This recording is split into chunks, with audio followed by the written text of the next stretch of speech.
আমার 11 বছরের পূর্ণতা।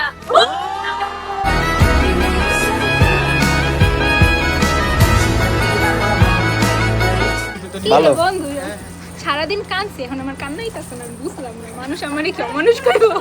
এতক্ষণে ইন্ট্রো দেখে হয়তো বা বুঝেই গেছেন যে আজকে আমি কোনো একটা বিয়ের প্রোগ্রামে গেছি, যে বিয়েটা হচ্ছে আনন্দ ভবন কমিউনিটি সেন্টারে, যেখানে আমি বাদেও আমার আরো অনেক ফ্রেন্ড সার্কেল আছে যারা এখনো পর্যন্ত আসতে পারেনি। রাস্তায় তারা কখন আসবে সেটা চিন্তা করে তো আর বিয়ে আটকায় থাকবে না, তাই বিয়ে শুরু হয়ে গেছে আতিক মোর্শেদ খান ও মারুফা ইসলামের। তো জামাই অলরেডি চলে আসছে, বাট আমার ফ্রেন্ড সার্কেল কেউ আসতে পারে নাই। কিন্তু কিছুক্ষণ পরে গেটে যখন আটকানোর টাইম আসছে, দেখি সবাই এসে দাঁড়ায় আছে। জামাই দিকে ডিসাইড করতেছে কত টাকা দিয়ে গেট পার করা যায়। ফাইনালি হচ্ছে কিছু টাকা পয়সা দিয়া 50,000 টাকার মতো দিয়া গেটটা পার করলো। মানে আমি চিন্তা করতেছিলাম আমার বন্ধু বান্ধব লইয়া গেট ধরতে যদি এত টাকা লাগে তাহলে বিয়ে করতে জানি কত টাকা লাগে। এদিকে দিগন্ত কইতেছে, কয় ভাই আমার বিয়ের সময় কোনো গেটে টাকাই দিব না, শুধু খালি তোমাকে খাওয়ার ব্যবস্থা করবো, তোমরা খালি খাইবা। তখন অলরেডি হচ্ছে আমরা অদিতির বিয়ের খাবার দাবারে আছি, মানে খাবার দাবার ছিল অনেক মজা। আর এদিকে হচ্ছে আমার বন্ধু সোয়াদ বৈশা বৈশা ইচ্ছা মতো খাইতেছে, কারণ তারও সামনে বিয়ে। সে হচ্ছে প্ল্যান করতেছে যে তার বিয়েতে সে কি কি খাওয়াবে আর কি কি খাওয়াবে না। তো এইদিকে হচ্ছে সবাই খাওয়া দাওয়া শেষ করে রেস্ট নিতেছে, আর সোয়াদ আবার হচ্ছে ডেজার্ট টাইপের আইটেম খাইতেছে। মানে আবার এই দিক দিয়ে ওর খাওয়ার মধ্যে দিয়ে হচ্ছে আমার বান্ধবী অদিতিয়ার এন্ট্রি হয়ে গেল, বাট এন্ট্রিতে যে সে কাউরেই পাইতেছে না, কারণ সবাই হচ্ছে ভিতরে খাওয়া দাওয়া করতেছে। যাই হোক, অদিতিয়ার এন্ট্রিটা খুব সুন্দরভাবে হয়েছে, কারণ আঙ্কেল নিজে অদিতিয়ার রিসিভ করছে এবং নিজে উঠাইছে। মানে এই ব্যাপারটা আমার খুব কাছে খুব ভালো লাগছে, যে বাবা হচ্ছে তার মেয়ের নিয়ে স্টেজে যাচ্ছে। এই ব্যাপারটা আমার কাছে খুব ইমোশনাল লাগছে। একটা মেয়ের জীবনে সবচেয়ে বড় পাওয়া হচ্ছে তার বাবার আদর, মায়ের আদর। যাই হোক, তারপর তার ভিডিও শুট ফটোশুট শুরু হয়েছে এবং তার হচ্ছে হাজবেন্ড অলরেডি চলে আসছে, আতিক ভাই। তো এইভাবেই হচ্ছে তাদের পথ চলা শুরু, এবং তাদের হচ্ছে 11 বছরের পূর্ণতা পাইছে। এই ব্যাপারটা আমার কাছে খুব ভালো লাগছে। এই একটা জেনারেশনে 11 বছরের প্রেমটিকে বিয়ে পর্যন্ত আসা অনেক স্ট্রাগল করা লাগছে। দোয়া করি আল্লাহ যেন তাদেরকে সবসময় এরকম হাসি খুশি সুখে রাখে, কারণ এই জেনারেশনে 11 বছরের প্রেম মানে টিকায় রাখা অনেক বড় একটা ব্যাপার। কারণ এই জেনারেশনে মানুষ 11 দিন প্রেম টিকায় রাখতে পারে না, আর তারা 11 বছরের প্রেম থেকে বিয়ে পর্যন্ত আসছে। আল্লাহ ওদেরকে ভালো রাখুক, হাসি খুশি রাখুক, দোয়া করি। অ্যান্ড ফাইনালি তারা হচ্ছে তাদের 11 বছরের পূর্ণতা খুঁজে পাইলো।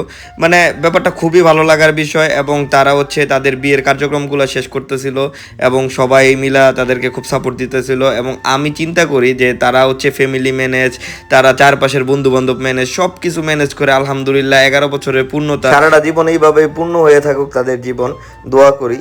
যাক, ফাইনালি তারা হচ্ছে তাদের সকল কার্যক্রম শেষ করতেছে, এবং বিয়ে শাদী যা যা কার্যক্রম মোটামুটি আগেই শেষ ছিল, এখন জাস্ট খালি ফর্মালিটি মেনটেন করতেছে। অ্যান্ড আমরা যারা বন্ধু বান্ধব আছি তারা দেখতেছিলাম যে আমাদের ফ্রেন্ড সার্কেলের একটা বান্ধবীর অলরেডি বিয়ে হয়ে গেছে, বাট আরও বান্ধবী যারা যারা আছে তাদের এখনও বিয়ে বাকি।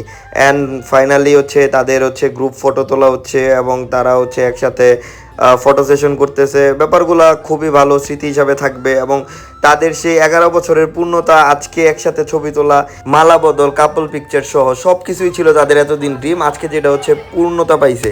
সো ফাইনালি তারা হচ্ছে এখন থেকে হাজব্যান্ড ওয়াইফ। এই ব্যাপারটা তাদের কাছেও খুব ভালো লাগতেছে, আমরা যারা ছিলাম তাদের কাছেও খুব ভালো লাগছে।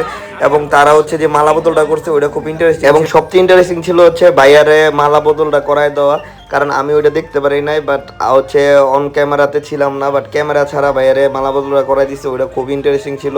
আমার কাছে সবচেয়ে বেশি ভালো লাগছে যে তাদের 11 বছরের পূর্ণতার আমি একজন সাক্ষী হিসাবে রয়ে গেলাম, এবং তাদের এই হাসি খুশি কান্না সব কিছুর মোমেন্টই তো তারা দুইজন একসাথে ছিল, এবং সারা জীবন চাই যে তারা দুজন একসাথেই থাকুক। এবং ফাইনালি এই পার্টটার জন্য অপেক্ষায় ছিলাম। 1, 2, 3 তুমি আয়নাতে কাকে দেখতে পাও? আকাশে তো লক্ষ তারা, আমার চাঁদ কিন্তু একটা। আমাদের আয়নায় কি দেখতে পাও? আমার 11 বছরের পূর্ণতা। এন্ড ফাইনালি সব কার্যক্রম শেষ হওয়ার পরে আমি বাইরে যেয়ে জিজ্ঞেস ভাই কেমন লাগতেছে বিয়ে কইরা? হ্যাঁ খুব শিওরিত। হ্যাঁ ভাইয়া চটকানো না বললিস। আমি প্রচুর স্লো আছি আজকের পরেই ভাই পুরাই ভাই মাঠে পুরা ভালো। এটাই সবাই ভাই এটাই কয়। বন্ধু বেস্ট অফ লাক। ওকে সমস্যা নাই, তুই তো প্যারা দিবি, তুই তো ভালো। বন্ধু সারাদিন কাঁদছে, এখন আমার কান্নাই কাছে না, বুঝলাম না মানুষ আমারই কি অমানুষ করবো। এন্ড ফাইনালি তাদের থেকে হচ্ছে আমরা বিদায় নিয়ে চলে যাচ্ছিলাম, কারণ বিয়ের কার্যক্রম শেষ, এখন তারা চলে যাবে। এবং তাদের হচ্ছে দোয়া দরুদ পইরা আমরা ফুটু দিয়ে আসতেছিলাম, এবং আমার কিছু অবিবাহিত বন্ধুদের সাথে সেলফি তুলতেছিলাম আর বলতেছিলাম তোমাদের বিয়ে হবে না, ভালো থাকো।